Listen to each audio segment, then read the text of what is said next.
Bon les gars, petite vaisselle, petit live vaisselle je pense. On va faire un petit truc. On va se raconter un peu sa life et tout. Et en fait j'ai plein de vaisselle à faire. Donc ça va être sympa. Je vais pas vous montrer parce que franchement c'est indécent mais ça va être sympa. L'histoire c'est que j'ai fini mon liquide vaisselle. Du coup j'ai racheté un truc énorme. Je ne montre pas la marque bien entendu parce que je ne suis pas sponsorisé. Et vous allez beaucoup entendre le bruit de l'eau. Parce que je suis un gars qui n'est pas du tout écolo. Et voilà, le but c'est une petite vaisselle tranquille. On va se raconter un peu la vie, un peu la journée quoi. Bon alors, qu'est-ce que je peux vous raconter? Ah oui, bah tiens. Alors, premier topic. Il se trouve que cet après-midi, je suis allé boire, enfin, ce soir plutôt, je suis allé boire un coup avec des potes. Je suis allé dans un petit bar et tout, c'était sympa. Et en fait, il se trouve que c'est un pote qui est aussi réal et qui réal un documentaire, un petit 25 minutes, qui parle des différentes formes d'amour. Et en fait, il tourne son documentaire beaucoup avec de l'archive. En gros, il prend des vidéos d'animaux, il prend dans le documentaire animalier, il prend beaucoup de vidéos d'archives et tout ça. Et en fait, il avait un petit blème sur une séquence. Il est en train en gros de créer toutes ces séquences, vu que c'est un documentaire de montage, vu qu'il y a beaucoup d'archives. Et en gros, il m'a demandé mon aide pour un truc, c'est que il avait une séquence où faut imaginer du coup un espèce de une espèce de séquence où il est en train de raconter un peu sa vie sur une voix off, où il dit les différentes formes d'amour. Il dit l'amour, est-ce que ça vient toujours avec la souffrance? Est-ce qu'on peut vivre l'amour sans souffrance, etc. etc. Et il se trouve qu'à un moment donné, à la fin de la séquence, il lui faire un retour au réel, parce que faut vraiment voir ce truc où bah, il est là avec où il explique que voilà, il a vécu des histoires et puis il se pose des questions, blablabla. Et dans l'image, donc ça c'est que la voix off, et dans l'image, c'est des extraits de films, il y a genre là-haut, il y a la forme de l'eau, Shape of Water, il y a plein de trucs comme ça. Et en vrai c'est plutôt sympa, tu vois, moi c'est pas trop mon style, mais après c'est un mec un peu arty, donc je peux comprendre. Et en fait, sur la fin de séquence, il avait mis un truc. Enfin, en gros, il terminait son monologue un peu, tu sais, Charles Baudelaire, un peu. Voilà, il fait de la poésie et tout. Et il se trouve qu'il termine sa séquence en faisant un blanc, enfin un noir. Et ensuite, il repasse sur une vidéo d'un extrait de Shakespeare de Baz Luhrmann, de Roméo et Juliette, qui est un super film d'ailleurs. Et après, il retourne au noir et en gros, dans sa voix, il dit voilà, la question un petit peu, c'est à votre avis, est-ce qu'on peut vivre l'amour sans la souffrance? Est-ce que la souffrance est inéluctable? Et il pose un peu cette problématique, quoi. Tout son film qui s'appelle L'amour vache, tout son documentaire tourne un peu autour de ça. Et il me disait ouais, mais je sais pas comment faire, j'aimerais bien revenir au réel, mais j'ai pas trop d'avis et tout, machin. Et en fait, je lui ai dit un truc, je sais pas si vous êtes d'accord, mais du coup, premier topic.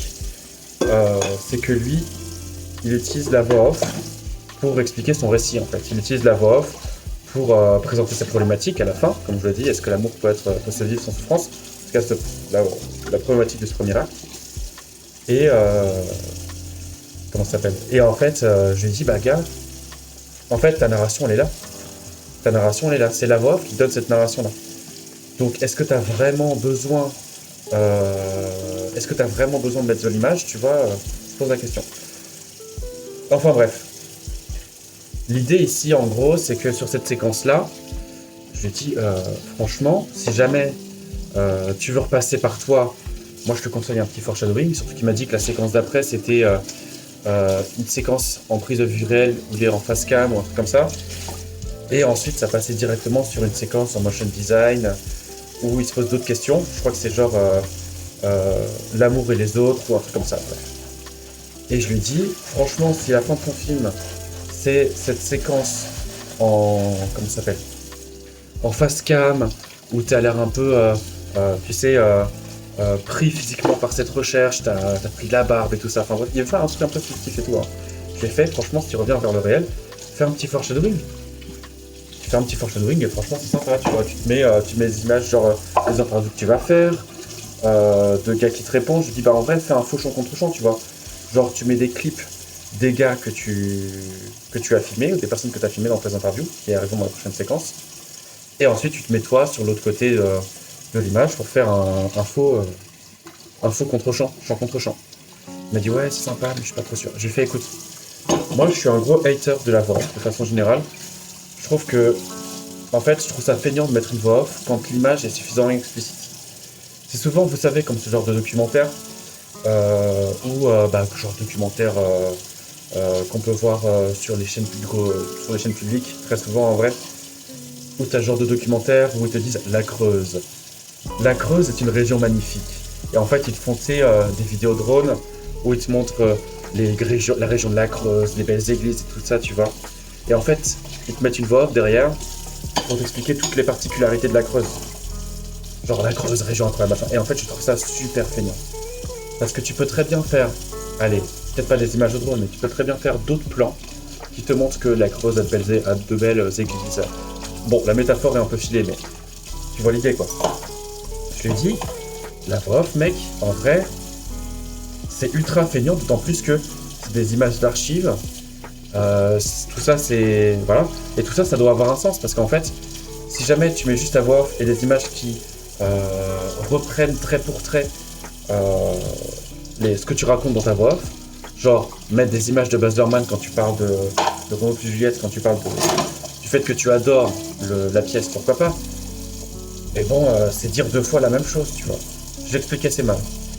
Je dis, bah en vrai, mec, si jamais tu veux faire un truc un peu plus intéressant, un peu plus arty, qui te ressemble, tu fais des coupures dans le ton, ou tu fais des coupures dans le sens.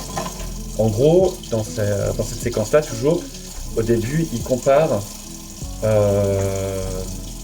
les relations amoureuses, et non, les relations de façon générale, et un animal, genre qui s'appelle, je sais plus comment, bref, un oiseau, une espèce d'oiseau, qui en gros reste monogame jusqu'à la fin de sa vie, et quand sa femelle se tue, ou son mâle se tue, bah il se tue avec, il se suicide avec. Et je lui dis, bah tu vois, genre tu parles de Roméo plus Juliette, pourquoi est-ce que tu mets pas en fait cette image-là? Pourquoi est-ce que tu mets pas l'image de cet oiseau-là? Il y a de l'archive de cet oiseau-là. Pourquoi est-ce que tu mets pas cet oiseau-là?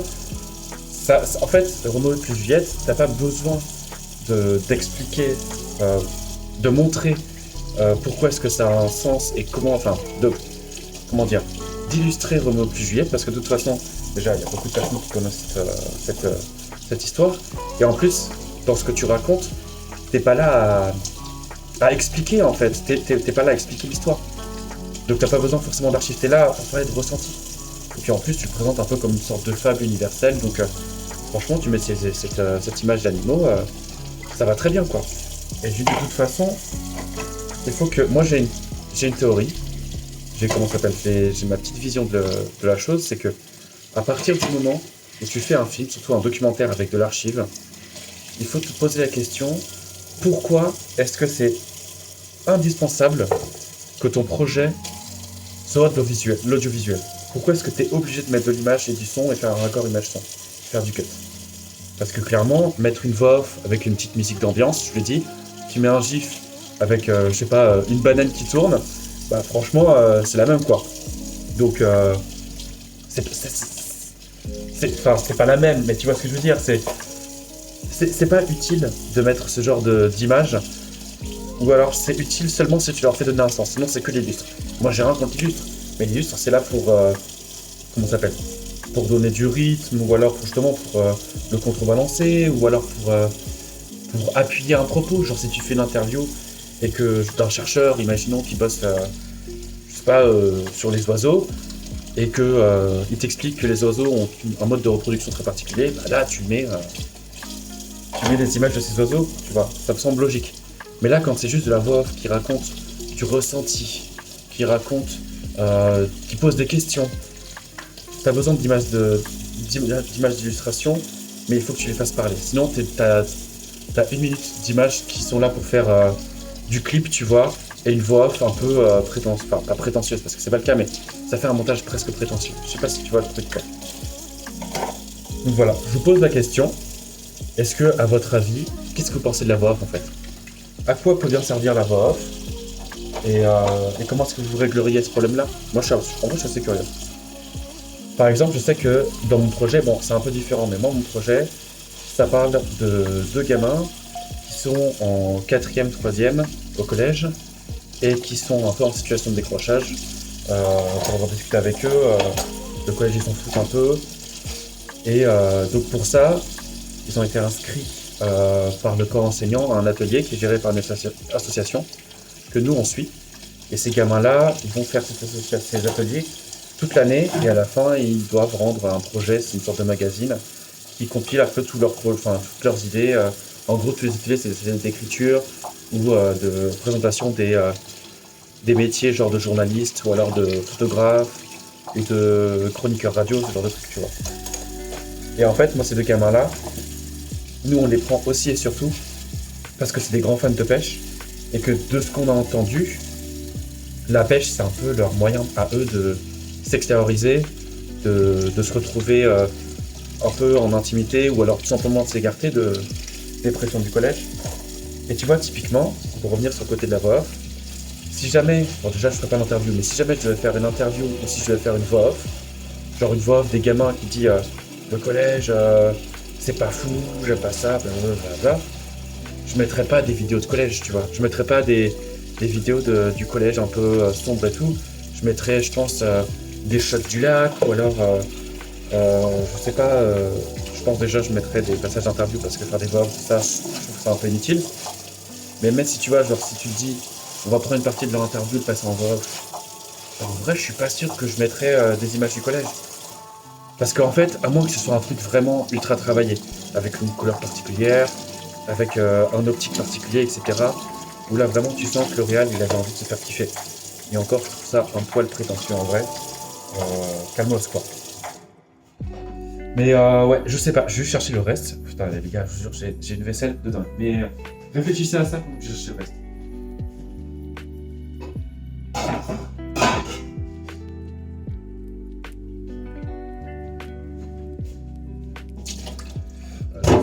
Ça fait quoi? Ça fait 2 jours que j'ai pas fait la vaisselle, frère, c'est un délire. C'est pour ça que vous êtes avec moi pendant pas mal de temps là. Donc ouais, je disais, en vrai, je pense clairement que j'en mettrai pas. J'en mettrai pas, je trouve ça pas intéressant. Et en plus de ça, je trouve ça perd... en fait, je trouve que ça rend le spectateur plus bête qu'il ne l'est vraiment. C'est un peu dur dit comme ça, mais l'idée c'est, ton spectateur, même s'il n'est pas habitué au documentaire, si tu lui dis 3 fois la même information, bon, en fait, tu le perds. J'en ai pas réellement discuté. Enfin, si, j'en discutais un peu avec ma mère et elle est un peu d'accord avec moi. C'est la première raison, je pense que.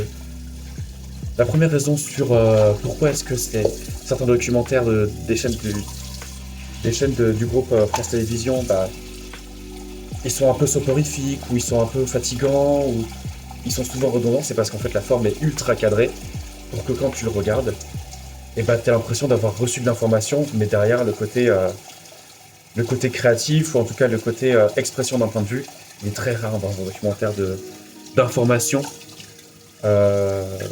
des chaînes groupe France Télé, tu vois. Il n'y a aucun moment où tu vas regarder un documentaire sur, je sais pas, les EHPAD en France ou un truc comme ça, où tu vas avoir des vraies propositions réelles, et ça va surtout ressembler à des reportages ou à des magazines. Enfin, c'est jamais très intéressant, je trouve.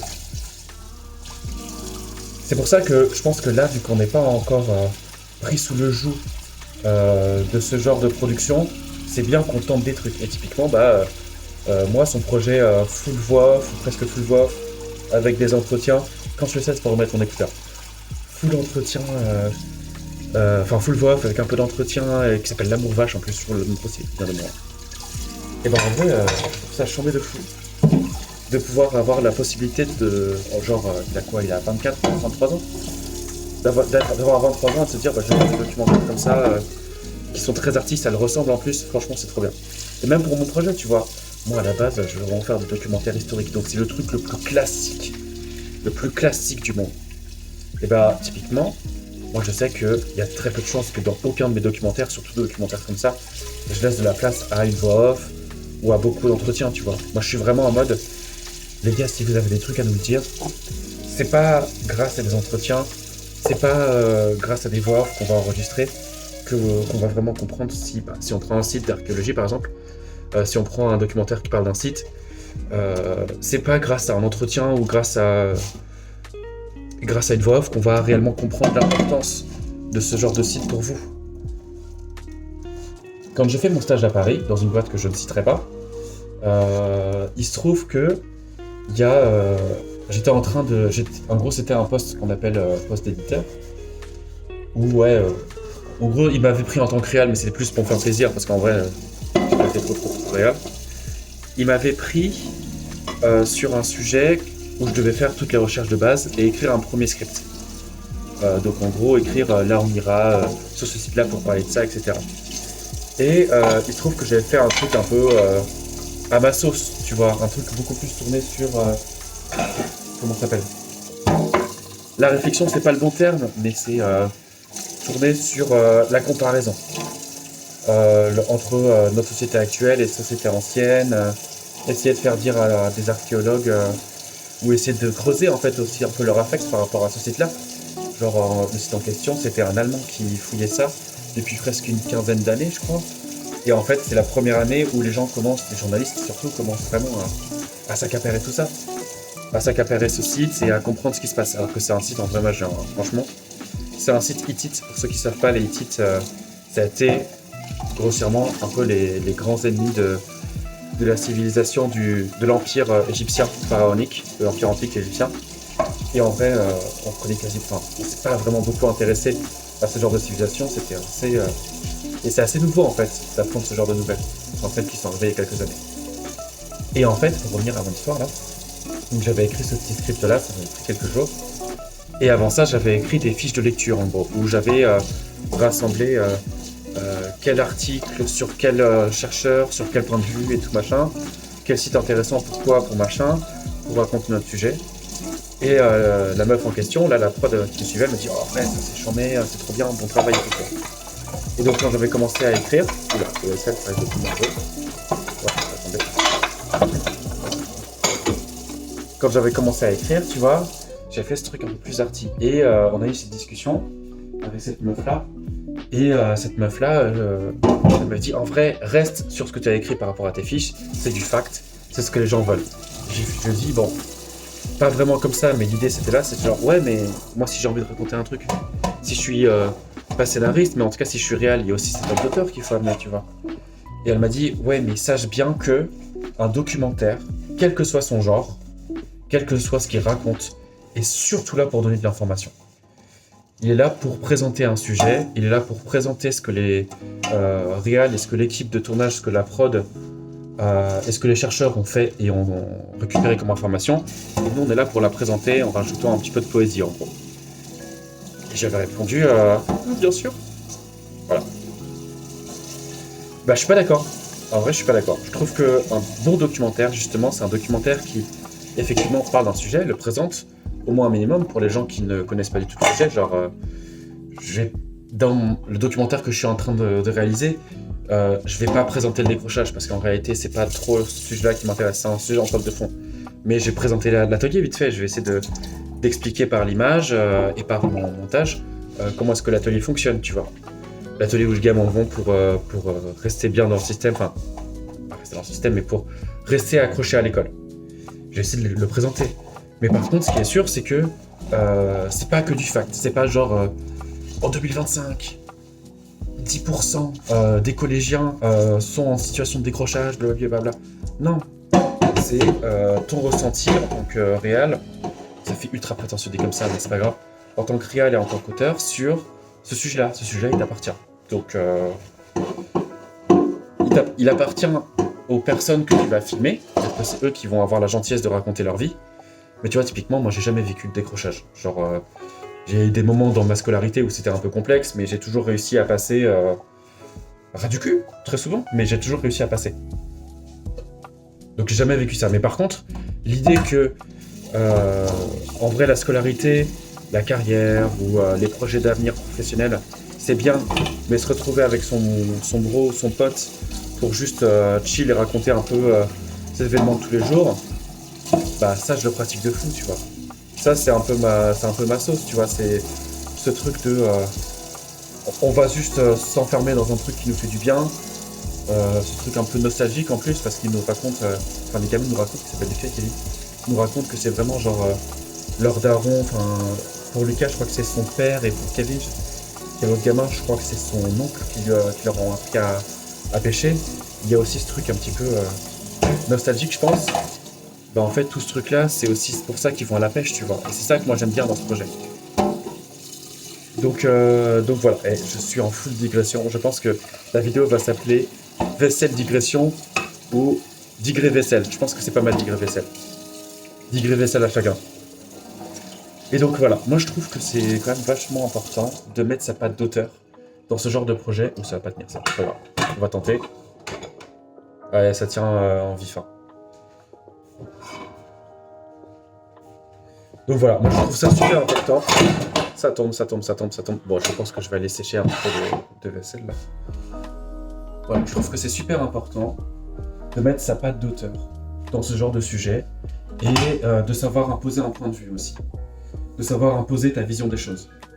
Parce que en vrai, si tu penses à un documentaire sur le décrochage ou sur les différentes formes d'amour, bah c'est simple. Enfin, c'est simple.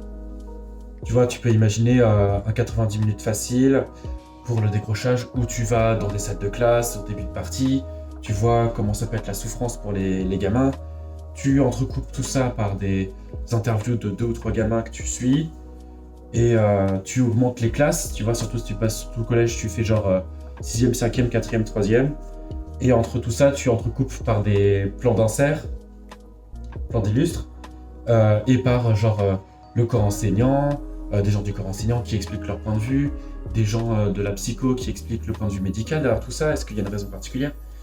Et t'as fait ton 80 minutes et à la fin tu mets un peu de poésie. Et en vrai en soufflant. Pour de vrai en soufflant. Désolé, c'est un peu la galère, mais bon. Voilà, c'est quel. Donc ouais, ça en vrai c'est un peu la. Je trouve que tu vois, c'est classique de fou, on l'a vu, on l'a revu. Alors je dis pas que j'ai envie de révolutionner le genre, tu vois. Il y a certains documentaires qui sont bons comme ça. Par exemple, il y a un documentaire que j'ai vu très récemment. On passe sur les recos, on passe sur les recos.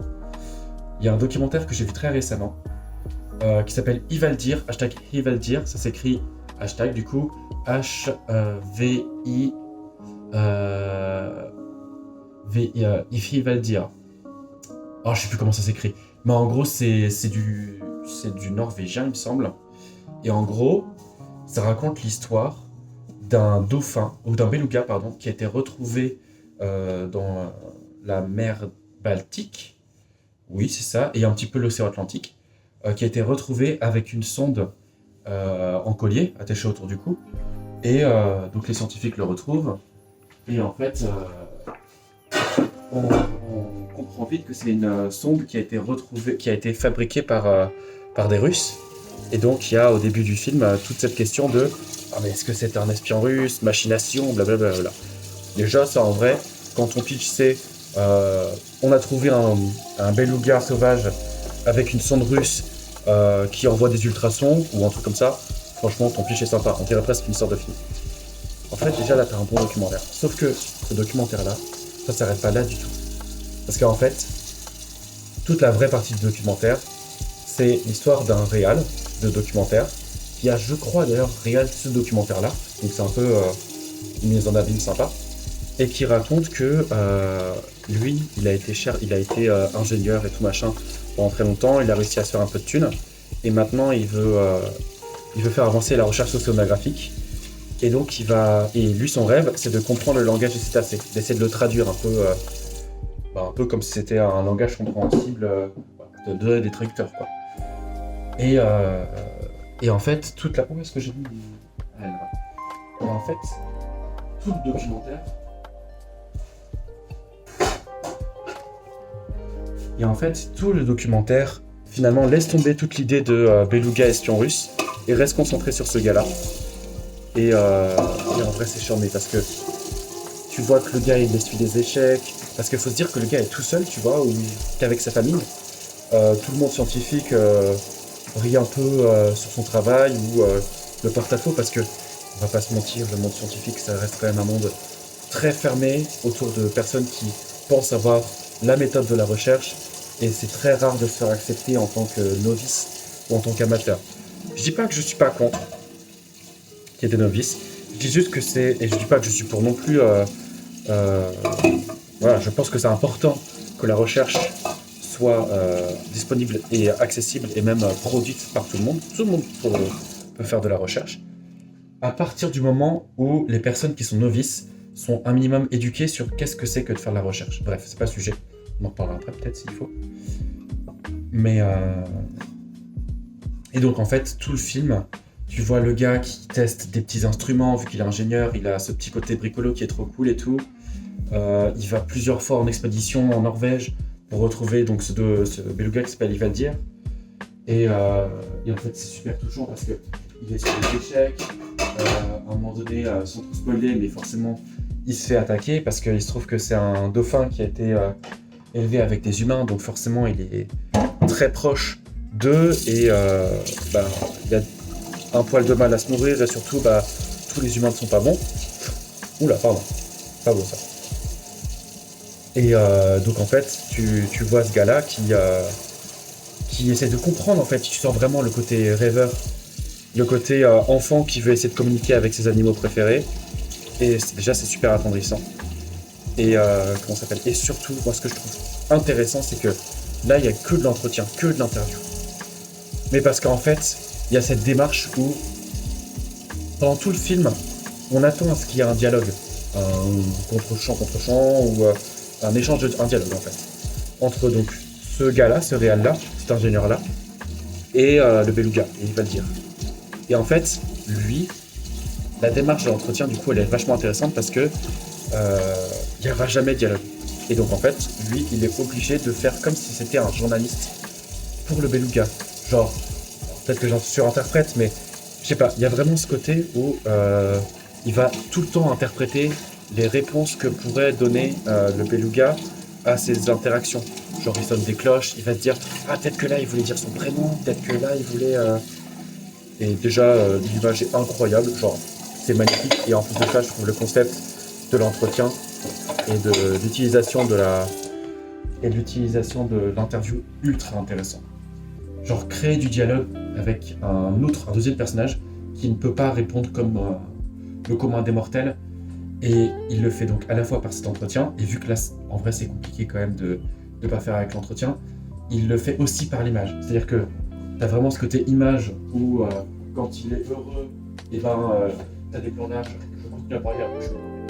T'as des plans larges où il joue dans l'eau, machin et tout. En moment donné, il y a un moment trop cool où genre il prend une canne avec un bâton que le gars tient et du coup il s'éclate à faire des tours avec et tout, c'est trop bien. Et il y a un moment, enfin bref, c'est super attendrissant. Et là, tu vois, je trouve qu'il n'y a pas de voix off, ou très très peu. Genre, c'est juste dual cut, tu vois. C'est vraiment, il y a une toute petite voix off et l'entretien reprend derrière, tu vois. C'est genre 10 secondes de voix off. Mais c'est dual cut, c'est pas de la vraie voix off. C'est pas du commentaire. Voilà. Plus que dire voix off, je pense que c'est important de plus dire commentaire. Regardez-moi, franchement, j'ai pas rangé un pote, mais regardez comment c'est crasse-pouille. C'est horrible, ça date d'il y a 2 jours. Voilà, ma vie de gros crasseux là. Donc bref, je trouve ça super intéressant. Et encore une fois, en fait, quand c'est bien utilisé, quand c'est utile à l'histoire, comme je l'ai dit en début de vidéo, si le médium le justifie, parce que là, avec du visuel, tu pouvais pas apporter autant d'informations que tu voulais. Et c'est pas un documentaire animalier, c'est un gars qui cherche à communiquer avec ces bêtes-là. C'est un petit peu un documentaire animalier, mais c'est vraiment genre la quête du dialogue. Sans faire des phases de discussion, pour moi, le film partait mauvais, tu vois. Sans qu'il y ait ces phases-là de discussion, de recherche et tout avec l'animal, le film partait mauvais. Et là, du coup, ils ont trouvé ce système-là avec les interviews qui est plutôt discret, parce qu'en vrai, ça prend vraiment le cadre d'une interview classique, mais que moi, je trouve vachement intéressant. Donc voilà tout ce que je pouvais vous dire par rapport à ce documentaire-là. Je sais pas ce que vous pensez de tout ça. En vrai, je pense que je suis assez... comment ça s'appelle ? Pas solitaire, mais je pense que c'est difficile à appréhender ce point de vue-là. Mais j'ai pas vu beaucoup de vidéos de réal, de documentaires qui s'expriment là-dessus. Je suis encore un peu novice. C'est plus une sorte d'intuition que de vraie réflexion, je pense. Mais bon, ça fait quand même 20 minutes là, une demi-heure. Vous captez quand même que j'ai réfléchi au truc. Mais voilà, je trouve que c'est un sujet important à se poser. Et après, c'est vrai que pour continuer sur ce sujet de l'utilisation de la voix off, de l'entretien, du commentaire, etc., il y a toute une question que je ne me suis pas encore posée, à savoir la question de la prod. Comment on vend le film, tu vois, pour qui on vend. Si on enlève le côté artistique, en vrai, on va pas se mentir, une voix off, un entretien, du commentaire, c'est super pratique. Genre, c'est carré pratique. Faut se rendre compte que du coup, en fait, déjà ton film, il est très facile à produire parce qu'au final, tu fais que des plans d'anciens avec ton drone et t'as un film du coup, t'as tes images et après derrière, tu prends un gars pendant 1 heure, il te raconte toute son histoire, tu lui tires un peu les verres du nez ou voilà, t'assumes de lui poser, tu lui poses plein de questions et en fait après t'as un film quoi. Alors j'exagère. Et puis même aussi en termes de public, faut se dire que les documentaires qui passent à la télé, sauf depuis quelques années, mais ça a toujours été un public de, je vais pas dire senior, mais un public de, voilà, d'anciens en fait. Un public de personnes qui ont le temps de se poser à 15h un jeudi et faire un documentaire. Donc, puis même de toute façon, les documentaires comme ça, France 3 et tout, c'est un public d'anciens. Enfin, typiquement, là je prends mon cas pour l'archéologie, pour l'histoire, etc. Sauf de très rares cas. Les seules personnes avec qui j'ai réellement discuté d'un documentaire archéo et de, voilà, sur sa forme, l'utilisation de ses décors et tout machin, bah, c'était avec mes grands-parents, quoi. C'était avec mes grands-parents, un peu ma mère, mais parce que je lui parlais de leur docu et qu'elle a kiffé. Mais sinon, c'était vraiment mes grands-parents. Et c'est mes grands-parents qui m'envoient d'ailleurs des recos. Genre, ma grand-mère m'envoie quasiment tous les 2 jours sur Messenger des recos de documentaires archéo. Donc, il y a un vrai public de yeux, tu vois. Sans être médisant, mais il y a un vrai public de yeux. Et il faut y prendre compte.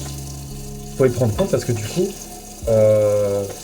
quand je parle du fait de ne pas mettre de voix off et d'entretien avec des images qui présentent la même chose, bah il y a ce côté information doublée. Moi je trouve ça feignant.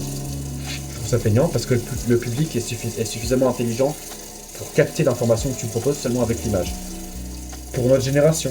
Parce qu'en vrai, je trouve que notre génération est vachement habituée comment ça s'appelle, à comprendre une image, à comprendre son sens.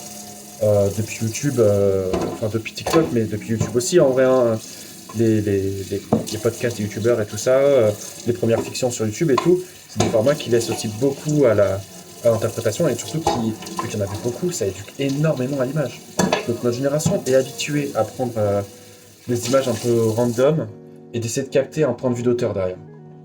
Les gens d'une autre génération, en vrai pas mal non? Les gens d'une autre génération, je pense qu'ils sont pas autant habitués. Hein.